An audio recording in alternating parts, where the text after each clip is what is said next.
Arestado ang isang lalaki sa Tanay Rizal na aminado sa modus niya sa pagnanakaw. Ang mga tinatarget ng suspect, mga babaeng nakikilala online na niyayaya niyang mag-road trip. Balita hatid ni EJ Gomez. Tumakbo ka pa. Matapos makipaghabulan, nadakip ng Tanay Pulis ang 21 anyos na lalaking ito na inirereklamo ng pagnanakaw sa mga babaeng niyayaya umano niyang mag-road trip.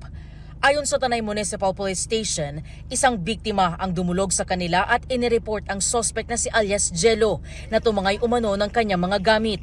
Nangyari raw yan ang baybayin nila ang kahabaan ng Marilake Highway sa Tanay Rizal alas 2 ng madaling araw noong Biyernes. Nakilala ng biktima itong suspect through online. Sinundo ng suspect itong biktima sa Quezon City.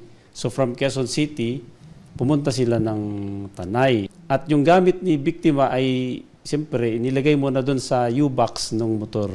Pagdating ng Tanay, inalok daw ng suspect ang babae na makipagpalitan sa pagdrive ng motorsiklo. Nang pumayag ang biktima at nakababa ng motorsiklo, doon na raw humarurot ang lalaki. Pumayag naman po siya. Wala naman po nangyari.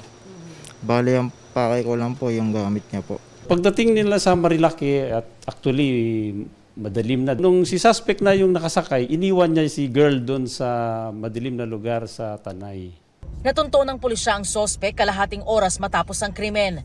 Nabawi sa kanya ang cellphone at iba pang gamit ng biktima. Aminado naman ang suspect sa kanyang modus. Nakaraang taon pa raw nagsimula ang kanyang modus at nasa 5 mga babae na raw ang kanyang nabiktima. Yung na ayayin ko po silang gumala. Tapos mag-aabot na lang ako. Pambayad, ganun po. Bali, po, pag nakakuha lang po ng dyan po, iiwan po. Random ko lang po silang pinipili. Kasalukuyang nakadetine ang suspect sa custodial facility ng Tanay Municipal Police Station. EJ Gomez, nagbabalita para sa GMA Integrated News.